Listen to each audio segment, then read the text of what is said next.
Okay, Carja. So, tá mar ráis a rís agus an am seo leis an Aimsir Caite. So I'm back again, friends, and this time I'm going to do the past tense of the verb. So, first of all, I'm going to look at this little verb here, tug, the verb to lift. Now, if I want to put tug into the past tense, what do I have to do to it? So I'll take it there.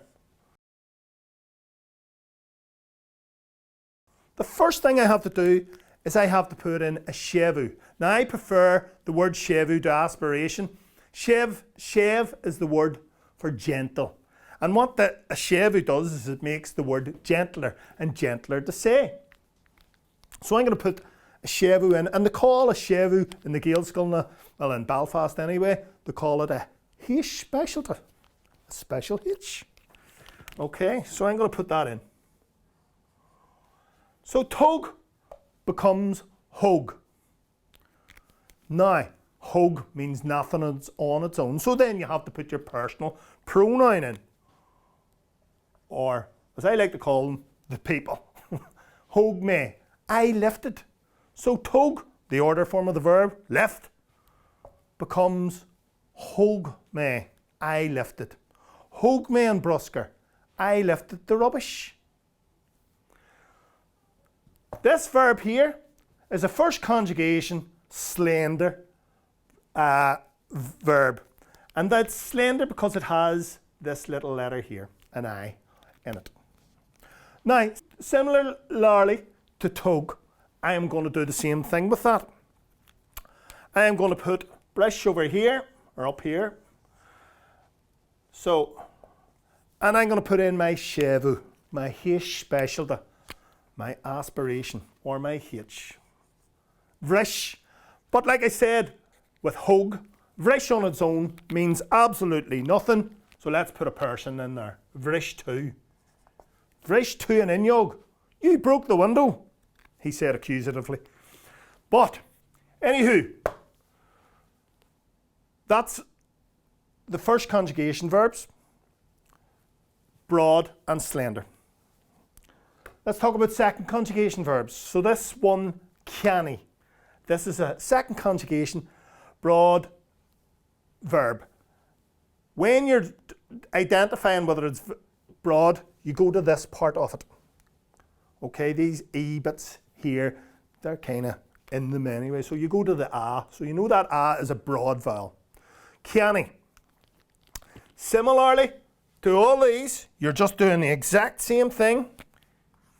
Hyanny becomes hyanny. Okay, hyanny. Similarly, it means nothing without a person. So it's not like life. So hyanny she bought. Hyanny she brought us to. She bought me a present. Okay. Crinny, second conjugation, slender verb. Again, you go to this part and you see that this letter I is a slender vowel, and that will come in handy again and again. So there is a rhyme behind well, there's actually a reason behind my rhyme rather than my rhyme behind my reason, but there you go. So, crinny, again, we're going to put our shevu in. So that becomes hrinny.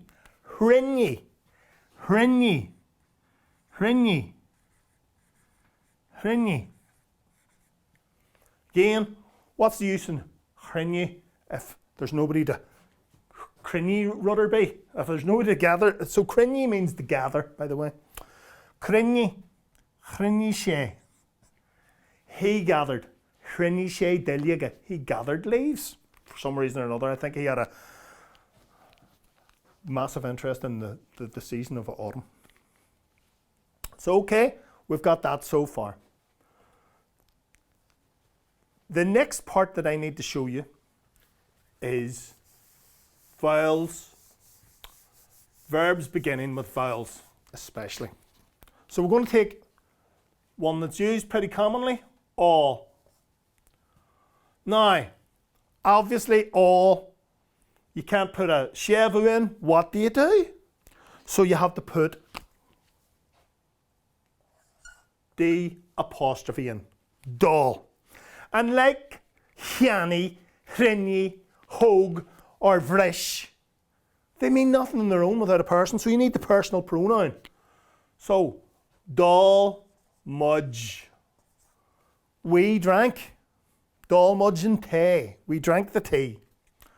Okay, let's look at the question of these, because the question will bring us into how to answer in the positive and the negative. So let's go back to tog. Generally, regular verbs in the past tense, and roughly about half or so of the irregulars, when you're asking a question in the past tense, you use er. So, hug to, did you lift? Hug to, did you lift? Now, it's good to be able to say, hug me and brusker, I lift the rubbish. But you imagine having a conversation in English. Somebody said to you, hug to and brusker, did you lift the rubbish? And you say, hug me and brusker. It's similar to saying in English, I lifted the rubbish. More than likely in English you're going to say yes or no. So the equivalent in my mind to that, to answer that question, hug to, hug. Yes. And if I want to say no, near hug. Now, any question in Irish that starts with in the negative, you're going to be saying near hug. Or hug to in brusker, near hug. I didn't lift it. I was too lazy. There you go. Just look at some of the other ones. So that would be the same for brish. Vrish to an inyog. Did you break the window? Vrish to an inyog. Did you break the window? Similarly, you're going to answer with the verb, because you don't want to, when somebody says, did you break the window? You don't want to be saying, I did break the window, or I did not break the window. It just sounds a bit unnatural to me. So, answer with vrish, yes, or near vrish, I didn't break. Okay, so let's get rid of those. Okay, so let's look at the question for Kiani, to buy. Kiani to, did you buy Bonya, milk? Kiani to Bonya, did you buy milk? Similarly, like all the other verbs, you're answering with the verb. Kiani for yes, and near Kiani for no. Okay, let's just do Crinny. And we can finish this bit off and go on to vowels. So, Crinny she, Crinny she Teaghlaigh. Crinny she Teaghlaigh. Did he gather leaves? Teaghlaigh. Crinny she Teaghlaigh. Did he gather leaves? You answer. Let me see.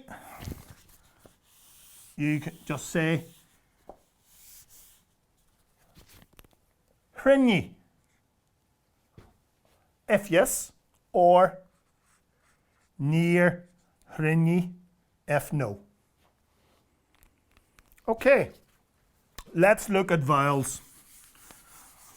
Vowels are, this one can cause a bit of trouble for people at times because they get used to doing the shevu and all of a sudden we're doing this. So as I said, Dalmudge, we drank. The question is all mudge tea. Did we drink tea? All mudge tea. Take particular note that I did not use a D in the question. There's only one other place that I'm going to use that when answering this question. All much te. Doll. Yes. But if I want to say no, near all. So, to this point we've been looking at verbs in the past tense. And there's one other special case that I would like to mention. That's verbs beginning with F. Now F is a kind of a weird thing in Irish because it is a consonant, but it kind of gets treated a little bit like a vowel. And I'll show you why.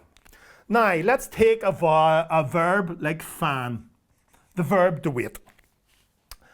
Now, if I put that in the past tense and I put my shevu in, the actual sound of it is an. So an sounds, the actual sound of it sounds like a vowel. So you have to kind of treat it like a vowel as well. So you put in a D apostrophe and it becomes dan. And so that would be dan me. I waited. The question would be and to.